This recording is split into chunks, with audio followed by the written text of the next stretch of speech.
Le giornate si fanno sempre più corte.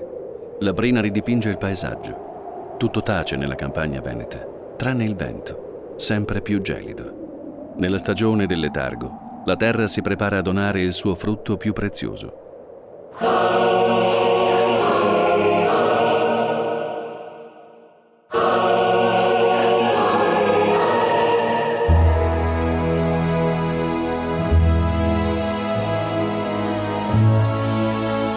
Per secoli il radicchio rosso di Treviso è stato il cibo della povera gente.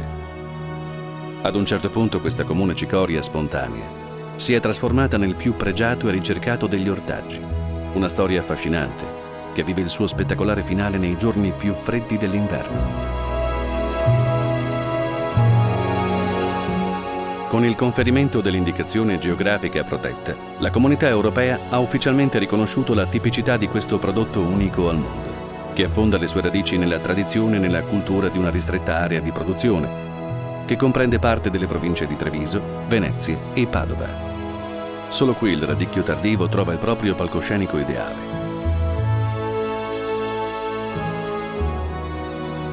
La forza della terra, il tepore estivo, l'amorevole cura dell'uomo. Il gelo dell'inverno veneto, mitigato dalle tiepide acque di risorgiva. Un lungo percorso scandito dai ritmi delle stagioni e che abbraccia un intero anno.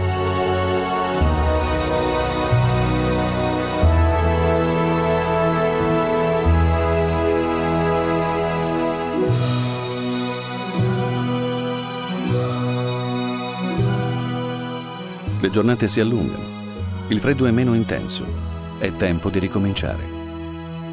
Lo sguardo esperto del produttore ha già individuato le migliori piante maturate durante l'autunno. Solo queste, le più forti, le più belle, a primavera tornano al campo per produrre il seme che darà vita al prossimo raccolto. Sono piante preziose, rappresentano la speranza del futuro, tramandano un patrimonio genetico antico di generazioni.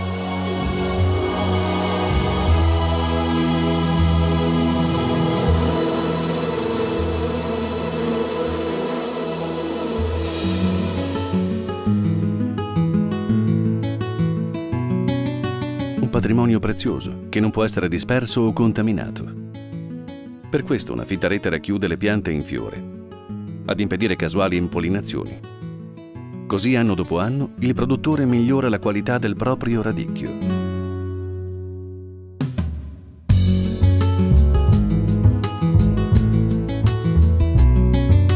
L'impollinazione è affidata agli insetti, tecnici operosi e selezionati che si muovono in un piccolo mondo creato dall'uomo. All'alba i fiori del radicchio rosso di Treviso si schiudono nella propria semplice e delicata bellezza. Api e mosche volano impazienti di fiore in fiore, nell'aria calda delle lunghe giornate estive. Il tempo è poco. A mezzogiorno le corolle saranno già richiuse. Alla fine il seme sarà quello voluto e cercato. Una giornata, una breve stagione di profumi, di colori, di febbrile lavoro, volge al termine.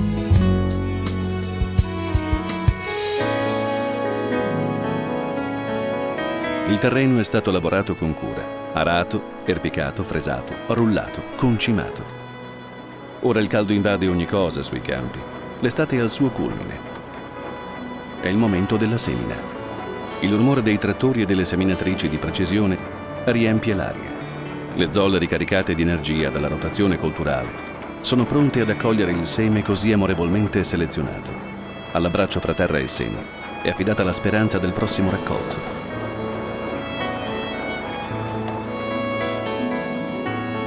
Forte e sano, sempre seguito e curato, il radicchio matura, nutrito da terreni freschi, profondi, ben drenati, moderatamente argillosi, protetto dalla difesa integrata che l'uomo ha messo a punto con esperienza e sensibilità.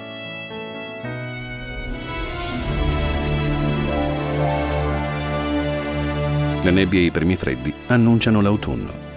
I campi cambiano colore. All'improvviso la prima brinata. Il radicchio si piega. Le foglie si stringono e abbracciano il cuore per proteggerlo dal lungo gelo.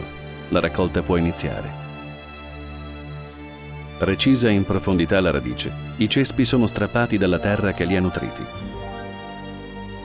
Il radicchio viene estirpato con gesti antichi, oppure con l'aiuto di moderne macchine che alleviano la fatica.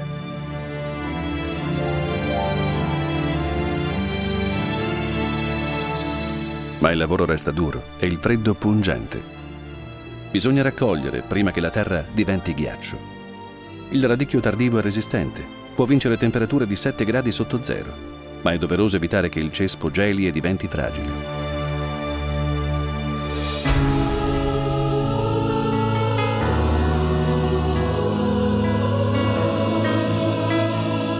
È la purissima acqua di Risorgiva, che qui scorre ad una temperatura costante tra i 10 e i 12 gradi centigradi, a risvegliare il radicchio dal sonno indotto dal freddo.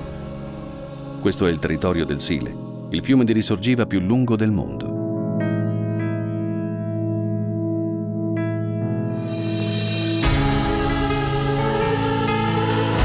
Inizia l'insostituibile fase dell'imbianchimento, la più affascinante e la più misteriosa.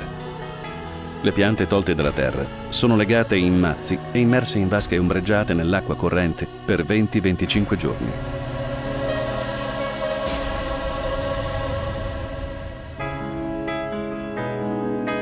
Il fitone si rianima, tesse un nuovo impianto radicale, l'attività vegetativa riparte. Fresche, tenere foglie crescono, prendono il posto di quelle esauste.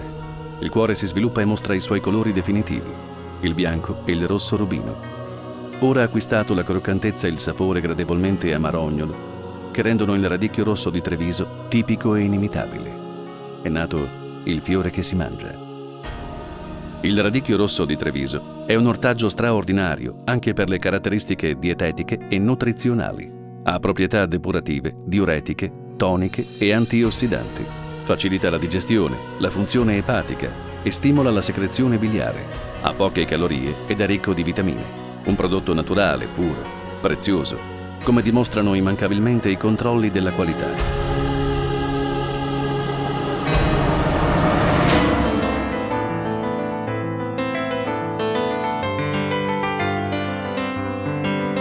Con gesti sicuri e decisi, il cespo è liberato dal vecchio involucro. Foglia dopo foglia mostra il suo nuovo volto e annuncia delicati sapori. La radice pulita e abilmente rifinita accompagnerà il suo frutto e gli donerà ancora vita e freschezza.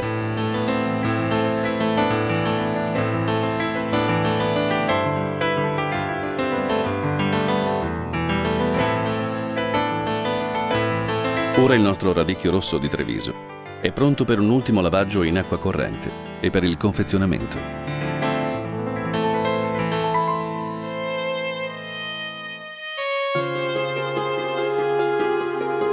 Così raggiunge i mercati di tutto il mondo, tutelato dal marchio IGP e garantito dal Consorzio di tutela radicchio rosso di Treviso e variegato di Castelfranco.